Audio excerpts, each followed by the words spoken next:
Welcome back to Mega Man 3, and in this episode we're going to be taking on 2 more Robot Masters. The reason why I'm doing 2 apiece is because of the fact that this is the game that started the 2 castle games in Mega Man's 4, 5, and 6. So with every good comes every bad. And speaking of bad, we got the top spin from Top Man in part 1, and now we're gonna have to face Shadow Man with said top spin. I almost forgot to mention about the top spin.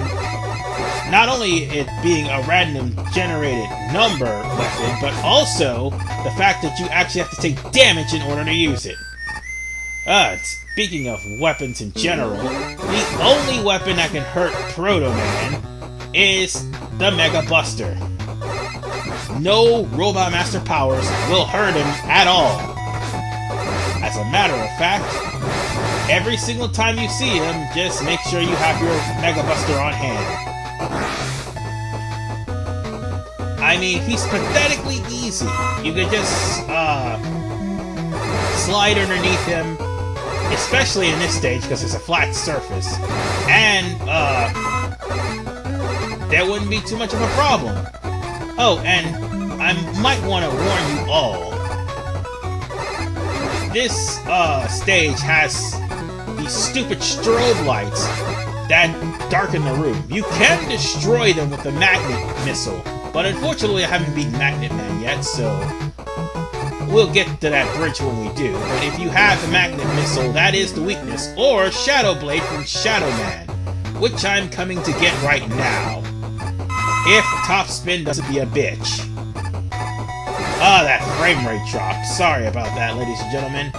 It happens, but at least the frame rate in Flicker is not as bad as Mega Man 2. Oh god, the flicker in that game is ridiculous.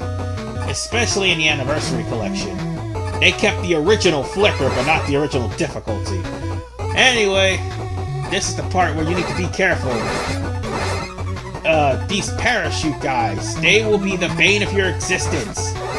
Not just in this stage, but also in other stages, particularly Needleman stage. In the second half of Needleman stage. And by second half, I mean, that's going to be one of the 4 stages you're going to have to revisit. I'll get more on that when that time comes. But for the time being, watch out for the dragonflies. If you can't dodge them, shoot them if they are at your level. And now it's time to get the worst weapon in the game to try to beat Shadow Man. Shadow Man! He has a pattern. He only jumps when you jump, and he only attacks when you attack. And luckily for me, the number generator was not against me. I only spent 3 energy bars to take him down, as opposed to the top spin completely maxing out, and I only did like a small fraction of the hit. But anyway, we've got the best weapon in the game, the Shadow Blade. It's not as multi-directional as the Metal Blade.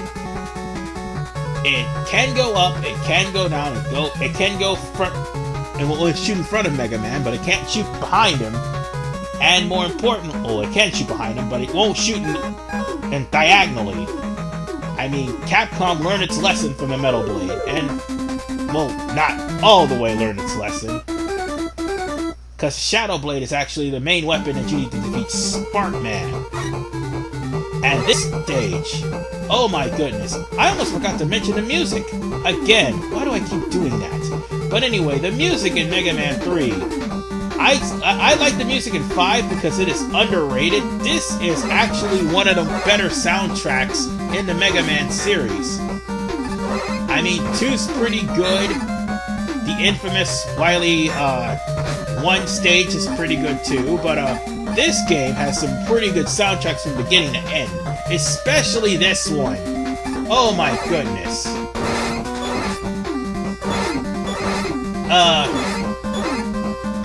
I also want to mention something else. This stage is rather short. No, I'm not kidding. And also, I'm going to make a complete and total goof up right about now. Yeah, that was my fault. I undershot my jump. That was stupid, it was absolute fail, and it will never happen again. Anyway, as I said, this stage is absolutely short. It's relatively easy if you don't make stupid mistakes like I do. But all in all, okay, I jumped into that. That was just stupid. But all in all, it's a fun stage. Oh, and yeah, I cut that because it was glitching ridiculously. I had to turn off my virus scanner and stuff like that, and it was glitching the game really badly. So I had to pause it. And now that would explain the jump cut. Anyway,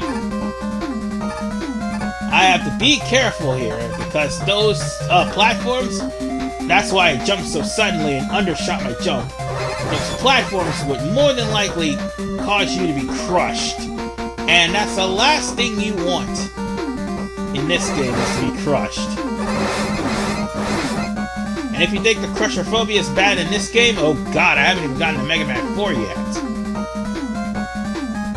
And again, I said, this stage is short. I mean, it's fun, it's action-packed, the theme is pretty good, but, again, it's short, and it also adds to the fact that this game is one of the easiest games in the series. Because I think there's about maybe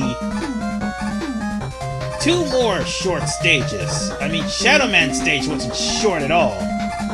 But I think there's 1 more short stage. I do believe it's Magnet Man. No, wait, no. I'm mistaken. It's actually Snake Man. But anyway, now we're here with Spark Man, and Shadow Blade is one of his weaknesses. Another weakness is Magnet Beam. Oh, Magnet Missile. My bad. Oh, I can't think right.